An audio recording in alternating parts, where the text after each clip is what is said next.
우리 2021년 1월 7일 새벽 기도회 시작하겠습니다. 오늘 찬송은 1장을 부를 텐데 우리 1장 두 번 반복해서 찬양하겠습니다.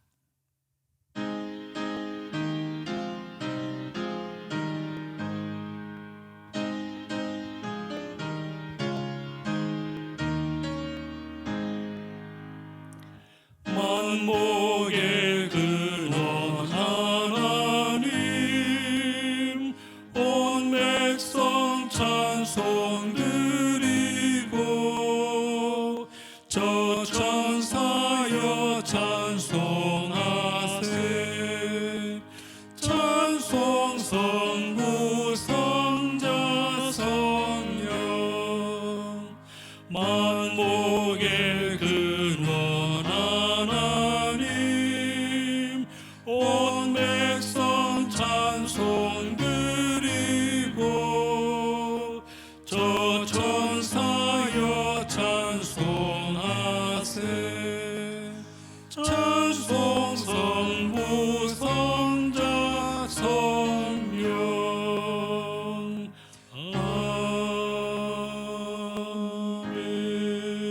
아멘.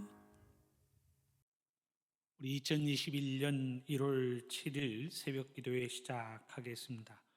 오늘 봉독하는 하나님의 말씀도 시편 1편 1절에서 3절까지의 말씀입니다. 제가 봉독하겠습니다. 복 있는 사람은 악인들의 꾀를 따르지 아니하며 죄인들의 길에 서지 아니하며 오만한 자들의 자리에 앉지 아니하고 오직 여호와의 율법을 즐거워하여 그의 율법을 주야로 묵상하는도다. 그는 시냇가에 심은 나무가 철을 따라 열매를 맺으며 그 잎사귀가 마르지 아니함 같으니 그가 하는 모든 일이 다 형통하리로다. 아멘. 오늘은 2021년 우리 신년 새벽 기도의 넷째 날입니다. 바라기는 온 교우님들 2021년을 복 있는 사람, 복 있는 인생으로 살아갈 수 있기를 바랍니다. 무엇을 가졌는가, 얼마나 가졌는가라고 하는 것에 우리의 마음을 빼앗기지 마시기를 바랍니다. 무엇을 가졌는가, 얼마나 가졌는가라고 하는 것보다 더 중요한 사실이 있습니다. 우리의 삶의 순간순간 하나님의 복을 누리고 있는가라고 하는 것입니다. 하나님의 복을 누리는 인생, 매 순간마다 하나님의 복을 누리는 삶으로 살아가는 우리들의 삶이 되어야 할 줄로 믿습니다. 사랑하는 기도의 인생 여러분, 복 있는 인생은 어떤 모습인가, 어떤 사람이 하나님의 복을 받는가 우리는 질문하게 됩니다. 자신의 탐욕의 모든 마음을 버리고 하나님의 말씀으로 무장할 때 하나님의 복이 우리의 삶 속에 임하게 될 줄로 믿습니다. 내가 말씀 충만하여 말씀 중심으로 살아갈 때에 하나님의 복, 하나님의 은혜가 우리의 삶 속에 허락되어질 줄로 믿습니다. 그런 복 있는 사람이 어떤 인생의 모습으로 살아가는가 오늘의 본문은 또한 증거하고 있습니다. 마치 시냇가에 심겨진 나무와도 같다라고 이야기합니다. 시냇가에 심겨진 나무가 얼마나 잘 자랄까요? 그 모습처럼 때를 따라 열매를 맺고 그 잎사귀가 마르지 않는 그 모습으로 우리의 인생이 진행되어진다라고 하는 것을 이야기하고 있습니다. 바라기는 하나님의 복이 우리의 삶 속에 임하여서 2021년을 살아가는 기도의 용사들 또한 믿음의 모든 식구들이 때를 따라 열매를 맺고 잎사귀가 마르지 아니함 같은 그 아름다운 삶의 모습으로 살아가는 우리들의 삶 2021년의 시간들이 될 수 있기를 주님의 이름으로 축원합니다. 우리나라는 전국 모든 땅에 나무가 다 잘 자랍니다. 물가에 심겨진 나무보다는 저 높은 산, 바위 틈바구니에서 자라나는 그 소나무에 우리는 더 깊은 감탄을 하게 됩니다. 바람이 부는 아무도 없는 그 산 꼭대기 바위 틈에서 모진 강풍을 이겨내고 소나무가 독야 청청 자라고 있는 모습을 보면서 우리 한국 사람들은 더 감탄을 하게 됩니다. 그래서 한국인이 사랑하는 나무 중에 하나가 소나무라고 하는 사실을 이야기하고 있습니다. 바람이 불어도 그 산 꼭대기에서 모진 바람을 이겨내고 모진 강풍의 어려움들을 다 이겨내고 자란다라고 하는 독야 청청이라고 하는 이미지 때문에 우리 한국인들의 사랑을 받고 있습니다. 하지만 유대인들이 사는 가나안 땅의 상황은 전혀 다릅니다. 우리나라처럼 어디에서나 나무가 자라고 어디에서나 곡식들이 잘 자라는 그런 비옥한 땅은 아닙니다. 척박한 땅이 황폐한 땅이어서 농사를 마음대로 지을 수가 없습니다. 농사를 짓기 위해서는 좋은 것의 밭을 일고 매 순간 먼 거리에서 물을 길어다가 밭에 제공해야만 열매를 기대할 수 있는 환경이 가나안의 환경입니다. 우기가 되면 풀이 좀 자라다가 건기가 되면 모든 풀들을 찾아볼 수 없는 그야말로 온 세상이 노란 황토의 땅으로 변해버리고 맙니다.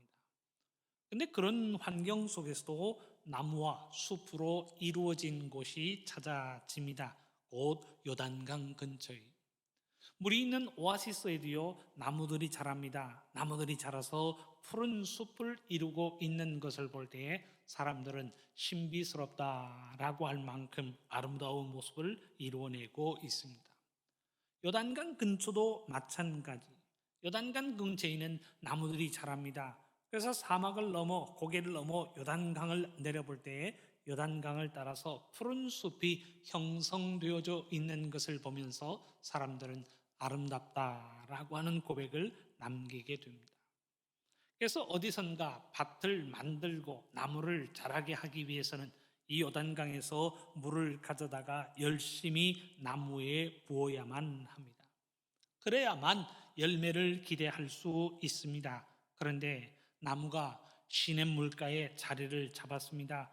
얼마나 좋은 명당에 자리를 한 것일까? 사람들은요, 부러움을 가지고 물가에 심겨진 나무를 바라보면서 좋은 자리를 가졌구나라고 회고하게 됩니다. 말씀을 사모하면서 사는 인생이 이런 모습으로 산다. 오늘의 본문은 그렇게 이야기하고 있습니다. 말씀은 이야기합니다. 시냇가에 심은 나무가 철을 따라 열매를 맺으며 그 잎사귀가 마르지 아니함 같으니라고 이야기합니다. 다른 표현으로 한다면 사는 모습이 얼마나 보기에 아름다운지 사람들이요 그 사람을 다 부러워한다라고 이야기할 수 있습니다. 사는 모습을 통하여 다른 사람에게 부러움을 줄 뿐만 아니라 감동을 전하여 줍니다. 다른 사람들이 그 사람의 사는 모습을 보면서 사는 모습이 참 보기 좋다, 복도 많은 인생이다 라고 하는 고백을 남기게 되는 것입니다. 그래서 오늘의 본문은 복 있는 사람의 삶의 모습은 마치 시냇가에 심겨진 나무가 철을 따라 열매를 맺고 그 잎사귀가 마르지 않는 것처럼 아름다움의 모습을 드러나게 됩니다 라고 하는 내용으로 이야기하고 있습니다. 사랑하는 기도의 인생은 그런데 이 말 오늘 본문에 기록된 것처럼 시냇가에 심은 나무가 철을 따라 열매를 맺는다, 그 잎사귀가 마르지 않는다라고 하는 표현은 삶의 과정에 아무런 문제가 나타나지 않는다는 것을 의미하지는 않습니다. 건강에 문제가 없고 재정에 문제가 없고 자녀들도 속도 썩이지 않고 신경 쓸 일이 하나도 없는 모습으로 살아갈 것이다. 그 의미를 담고 있는 것은 아닙니다. 물가에 심겨진 나무에게도 이런저런 어려움이 나타납니다. 그런데 시냇물로부터 공급되어지는 넉넉한 물로 인하여 그 모든 문제와 어려움을 이기고 극복한다는 것을 전제하고 있습니다. 복 있는 사람들의 가정에도 다른 사람들이 만나는 문제가 나타날 수 있습니다. 그런데 다른 사람들의 가정에는 문제가 되고 어려움이 되고 다툼의 이유가 되는 그 문제가 복 있는 사람의 가정에는 행복의 이유가 된다는 것을 이야기하고 있습니다. 다른 가정에서 생기는 것처럼 이 가정에서도 문제가 생길 수 있습니다. 그런데 그 문제로 손해를 보는 것이 아니라 그 문제로 이익을 얻게 됩니다. 어려움이 생겨서 그 어려움으로 불신이 자리하는 것이 아니라 그 어려움으로 인하여 깊은 사랑이 나타나게 된다는 것을 이야기하고 있습니다. 모든 인생이 인생사를 살다가 보면 어려움을 당하는 순간들이 있잖아요. 문제와 어려움을 만나게 됩니다. 그런데 복 있는 사람에게는 그 문제와 어려움이 행복의 기회가 된다는 것을 이야기하고 있습니다. 다른 사람들에게는 어려움을 주는 그 문제와 어려움이 행복한 가정, 복이 있는 가정에는 오히려 기회로 자리한다는 사실을 이야기하고 있습니다. 사랑이 더 아름다워지는 기회가 됩니다. 신뢰가 더 깊어지는 기회가 된다는 것을 우리에게 알려주고 있습니다. 시냇가에서 공급되는 넉넉한 물로 인하여 문제가 와도 어려움이 와도 그 열매 맺는 것과 푸르름을 상실하지 않는 모습으로 살아감을 이야기하고 있습니다. 한번 우리 교우님들에게 이야기한 적이 있습니다. 20억 로또에 당첨이 되면 이라고 하는 가정하에 부부들에게 물었습니다. 그 인터뷰한 내용들이 TV에 한번 방영이 된 적이 있습니다. 한 남편이 등장해서 아내에게 이야기합니다. 당신 20억 되면 뭐 어디에 쓸래? 라고 부인이 물었습니다. 남편이 대답하는 말, 다른 건 잘 모르겠는데 한 가지 확실한 것은 당신에게는 한 푼도 안 준다라고 대답을 하였습니다. 그 대답으로 인하여 이 부부가 대판 싸움을 하였다라는 이야기를 듣습니다. 이 이야기를 들은 집사람이 저에게 물었습니다. 저는 이런 대답을 하였습니다.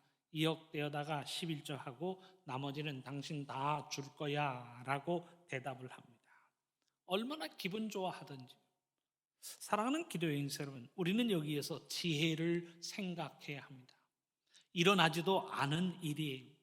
저는 로또를 하지 않으니 일어나지도 않을 일입니다. 그런데 그 일로 인해서 대판 부부싸움을 하는 집안이 있는가 하면 우리 남편 최고야 하면서 신뢰를 더해가는 결과를 얻는 가정도 있습니다. 이 지혜가 하나님의 말씀으로 인함이라는 것을 우리에게 이야기하고 있습니다. 하나님의 말씀은 우리의 삶을 윤택하게 하는 것입니다. 돈이 있어 행복한 것이 아니고 돈이 없어도 하나님의 말씀으로 공급되어지는 그 능력과 지혜로 인하여 마치 물가에 심겨진 나무처럼 하나님의 열매를 더하고 그 잎사귀가 마르지 아니한다는 것을 우리에게 일깨워 주고 있습니다. 문제가 있어 돈이 있어 행복한 것이 아닙니다. 문제가 없어서 복이 있는 게 아닙니다. 문제가 있어도 그 문제를 풀어갈 수 있는 능력으로 인하여 행복을 더합니다. 어려움이 있지만 그 어려움을 이겨갈 수 있는 지혜와 능력이 있기 때문에 복된 인생, 행복한 삶으로 살아갈 수 있음을 본문은 우리에게 가르치고 있습니다. 하나님의 말씀에 기초함으로 인하여 말씀으로 인한 능력, 말씀으로 인한 지혜를 공급받아서 어떤 문제, 어떠한 어려움 속에 처한다라고 할지라도 열매를 맺으며 그 잎사귀의 푸르름을 상실하지 않는 우리들의 인생이 될 수 있기를 바랍니다. 그 아름다운 모습으로 인하여 행복한 인생, 복된 삶으로 살아가는 저와 여러분 우리 모두가 될 수 있기를 주님의 이름으로 축원합니다. 이 시간의 말씀을 기억하시면서 합심하여 함께 기도하기를 원합니다. 물가에 심기운 나무와 같이 푸르름을 더하고 잎사귀의 언짢은 형통함을 유지할 수 있는 주님의 백성들 되게 하여 주옵소서. 우리 합심하여 함께 기도하겠습니다. 사랑꾼의 하나님 감사합니다. 시냇가에 심은 나무 소를 따라 열매를 맺으며 그 잎사귀가 마르지 아니하는 이 아름다운 모습 살아가기를 원합니다. 우리에게 말씀을 주시고 우리에게 능력을 주시고 교훈을 더하여 주셨사오니 말씀의 능력, 말씀의 지혜 부여잡고 어떤 문제를 만나고 어떤 어려움을 만나고 하나님의 행복을 더해갈 수 있는 주님의 백성들 되게 하여 주옵소서. 은혜 위에 사랑을 더하여 주옵시고 사랑 위에 지혜를 더하여 주시고 능력을 더하여 주셔서 언제나 삶의 순간순간 행복을 더하고 하나님의 은혜를 더해갈 수 있는 주님의 귀한 백성들 되게 하여 주옵소서. 은혜와 사랑으로 부여잡아 주시고 인도하여 주시고 역사하여 주옵소서. 사랑의 하나님, 감사합니다. 오늘도 하나님 앞에 나와서 기도하고 간구하며 복 있는 인생으로 살아가고자 하나님의 말씀을 마음속에 담사옵나니 아버지, 우리의 삶의 모습이 시냇가의 심기운 나무처럼 하나님의 은혜 가운데 채워줄 수 있도록 역사하여 주옵소서. 하나님의 말씀으로 인하여 때를 따라 열매를 맺기 원합니다. 때를 따라 잎사귀가 마르지 않는 모습으로 푸르름으로 살아가기를 원합니다. 주님의 귀한 사랑으로 꼭 잡아주셔서 언제나 복된 인생, 복된 사람으로 살아갈 수 있도록 역사하여 주옵소서. 지금은 우리 주님 예수 그리스도의 은혜와 하나님 아버지의 한없인 사랑하심과 성령의 인도하심과 교통하심이 시냇가에 심은 나무처럼 열매를 맺으며 잎사귀가 마르지 않는 모습으로 살아가고자 오늘도 하나님 앞에 기도하고 간구하는 사랑하는 성도들 머리 위에, 가정 위에 지금도 영원토록 함께 오시기를 간절히 축원하옵나이다. 아멘.